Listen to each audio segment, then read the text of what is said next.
Bây giờ chúng ta xin nhiệt liệt chào mừng thí sinh mang số báo danh 01 Phá Thị Cá đến từ bản Gò Mạ, xã Gò Mạ. Em sinh năm 2000, em đang học lớp 12, em có chiều cao 1m60.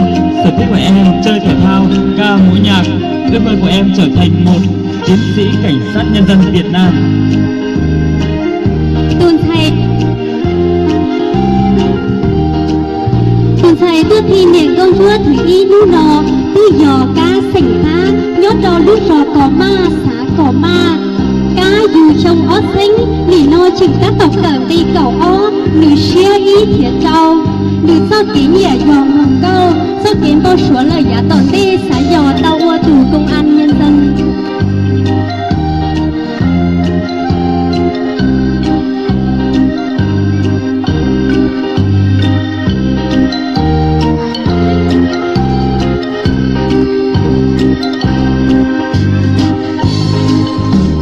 Chúng ta nhiệt liệt chào mừng thí sinh mang số báo danh 02 Vừa Thị Hoa đến từ bản Há Khóa A, xã Con Tổng.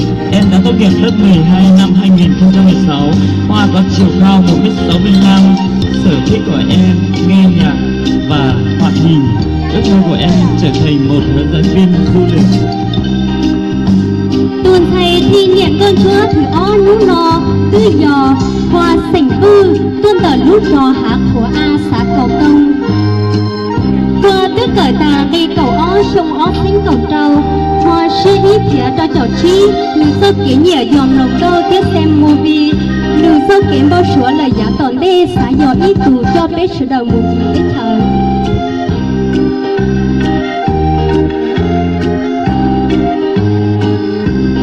Xin nhiệt liệt chào mừng thí sinh mang số báo danh 03 Vàng Việt Trinh đến từ bản Nằm Nhữ, xã Long Hệ. Em sinh năm 2001.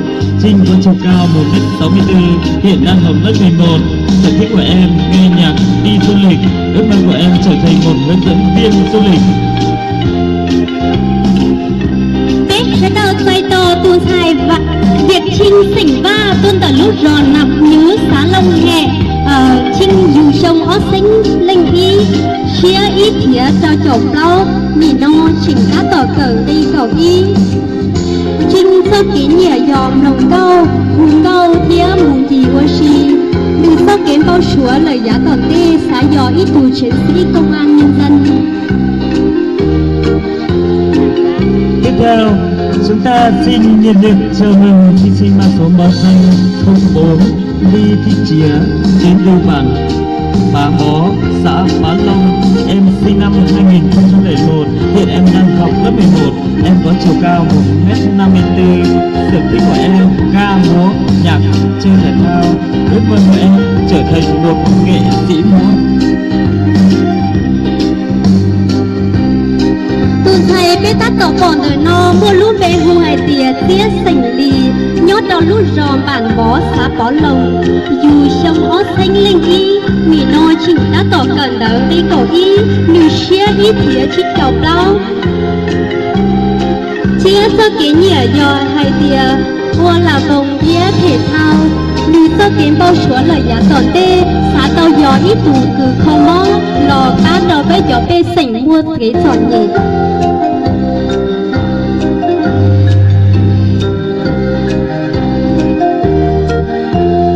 Tiếp theo chúng ta xin nhiệt liệt chào mừng thí sinh mang số báo danh 05 Tòng Thị Tiên đến từ bản Nà La, xã Mù Bám. Em sinh năm 2001, hiện em đang học lớp 11. Em có chiều cao 1m59. Sở thích của em khắp hái và múa. Ước mơ của em trở thành một nghệ sĩ múa.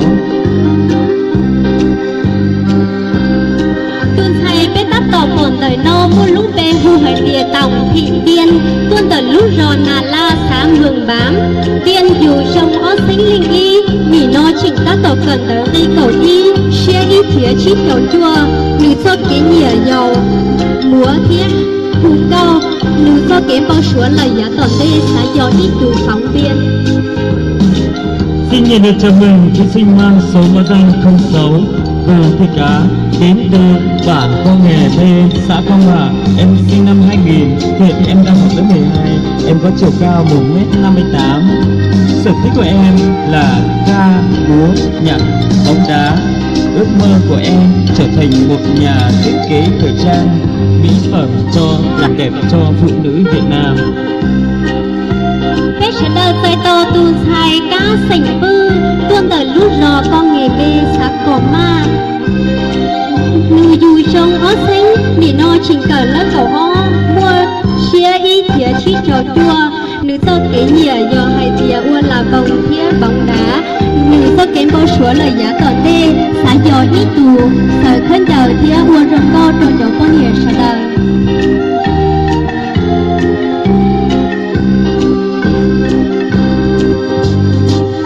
Tiếp theo xin nhiệt liệt chào mừng thí sinh mang số báo danh 07 và Thị Chi đến từ bản Tự Sáng, xã Bá Lân.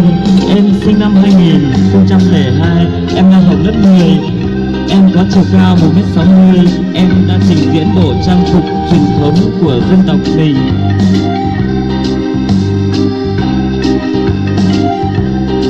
Sở thích của em là ca, múa, nhạc. Ước mơ của em trở thành một cô giáo mầm non. Tuần thầy tin nhìn con chúa thứ cha hú nò mua lũ bè hù hải tìa chi sỉnh va tuần tờ lũ rò tự xã Bá Lầu. Nữ dù trong ó xanh linh ó vì nó trình tác cầu cờn đi cầu xia ý phía trâu. Nữ ta tỏ ná biết gì khán dầu mong hồ vô công nghệ sĩ như chủ chê chia. Nữ do kế nhìa dầu ua là vòng do kế bao súa là giá tỏ tê xã gió ý tù sai giáo là kia gió mỹ dầu. Xin nhiệt liệt chào mừng thí sinh mang số báo danh 08 Người Thị Thủy đến từ bản xã Co Mạ, xã Co Tồng. Em sinh năm 1997. Em đang tốt nghiệp lớp 12 năm 2014. Em có chiều cao 1m65. Sở thích của em ca, múa, nhạc, thể thao. Ước mơ của em trở thành một giáo viên. Em đến đây để giao lưu học hỏi. Tuần thầy biết tác tỏ còn đời no mua lũ bê hù hải tìa kỳ sỉnh bư tuần tờ lũ xã Cò Tông. Nữ dù trong ít bùa chuột trở chua. Nữ tư cờ tàng đi cầu ó trong ó xinh cầu lo. Nữ xía ý thía chít trao trò chi. Do kế nhìa do hai tìa bùa là vòng thía thể thao. Do kém bao súa lời giá tỏ tê xã dò ý tù sai giáo. Tuột tìm hiểu con chúa hú no do xã bỏ so kế bảng manh. Xin nhiệt liệt chào mừng thí sinh mang số báo danh 09 Mùa Thị Đi đến từ bản Bá Âu, xã Co Mạ. Em sinh năm 2001. Em có chiều cao 1m58. Sở thích của em ca, múa, nhạc, bóng đá. Ước mơ của em trở thành một nghệ sĩ múa. Tuần thầy tuốt tin nhìn con chúa thứ chua lũ nò mua lũ bê hùng hải tìa lì xỉnh bùa tuần tờ lũ rò Bá Ẩu xã Cò Ma. Nữ dù trong ó xanh linh y nữ xia ý thía chi trò gì do kiến chơi do hải tìa ua là vòng thía bóng đá. Nữ do kém bỏ súa lời giá tòn tê xã dò ý tù thía sở đờ ua là vòng.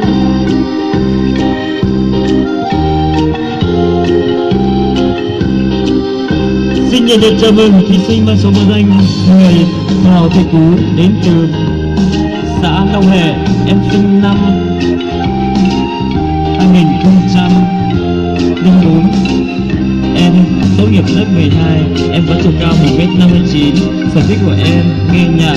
Ước mơ của em lấy được một người chồng yêu thương, gia đình hạnh phúc. Tuần thầy biết tác tỏ còn đời no bút lúc bê hải tìa ba nhìa sảnh lâu. Tuần tờ lúc rò chám mê bê xã Long Hê. Nữ dù trong ít bùa chua chảo rau. Nữ xia ít thía trao chỗ chi. Nữ do kế nhìa dò rồng cao. Do kém bao súa là giá tòn tê xã Cò Dũa tỏ ít tù xí dư lũ đá xia ô lưu ninh bản linh của giá tòn tê. Xin nhiệt liệt chào mừng thí sinh mang số báo danh 11 Về Thủy Sở đến từ bản Đổi Dên, xã Phong Hà. Em sinh năm 2001. Hiện em đang học lớp 11. Em có chiều cao 1m60. Sở thích của em ca, múa, nhạc. Ước mơ của em trở thành một nghệ sĩ múa có danh tiếng trong tương lai. Tuần thầy bé tác tỏ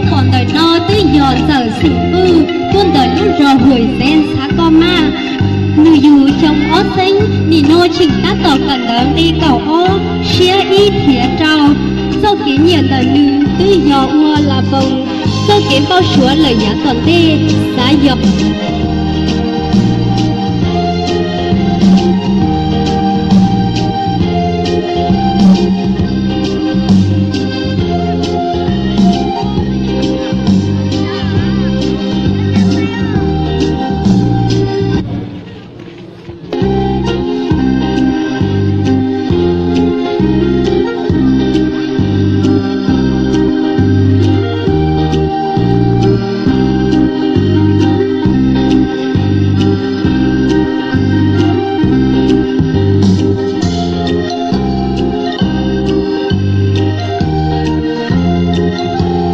Tiếp theo xin nhìn lại chào mừng thí sinh là số báo danh 12 người thị thủ đến từ bản Khá Phú A xã Phong Hòa.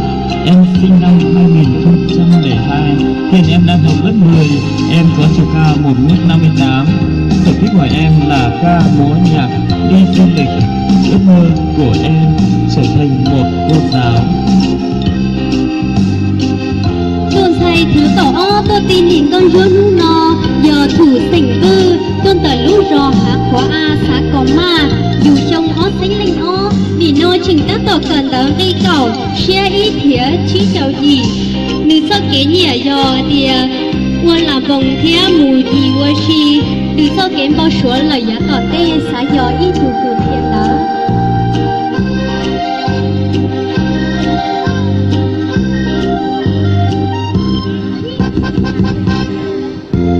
Tiếp theo xin chào mừng thí sinh cuối cùng là thí sinh mang số báo danh 13 Bùi Thị Kia đến từ bản Tư Sáng, xã Pá Long. Em sinh năm 2003, em đang học lớp 9.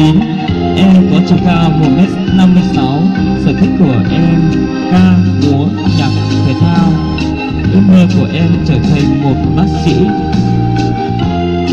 Tuần thầy tôi tin những con chúa cờ đầu mò nò tư dò luôn bề hù hải tìa kia tỉnh tư tuần tờ lúc rò từ sáng xã Pá Lồng nữ dù sông ó xanh lanh tê nỉ no chỉnh ta tổ cờ tì chua nữ xia ý thía chít cho đau nữ sau kế nhỉa dò là vòng kia thể thao sau kế bao chúa lời giá tòn tê xã dò ít chủ cử khó mau.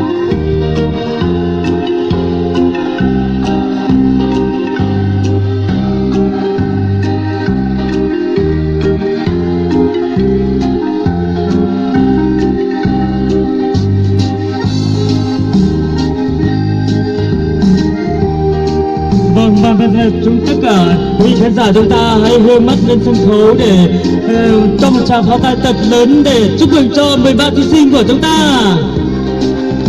13 thí sinh của chúng ta đã vượt qua vòng thi đầu tiên, đó là vòng thi duyên dáng và trang phục. Và mỗi thí sinh có một bộ trang phục rất là đẹp, rất là màu sắc khác nhau, có những đường nét đường chỉ khác nhau mà được tiêu thụ rất là kín đáo và cầu kỳ giữ gìn bản sắc văn hóa của dân tộc Tây Bắc chúng ta. Hôm nay chúng ta xin nhiệt liệt chào mừng.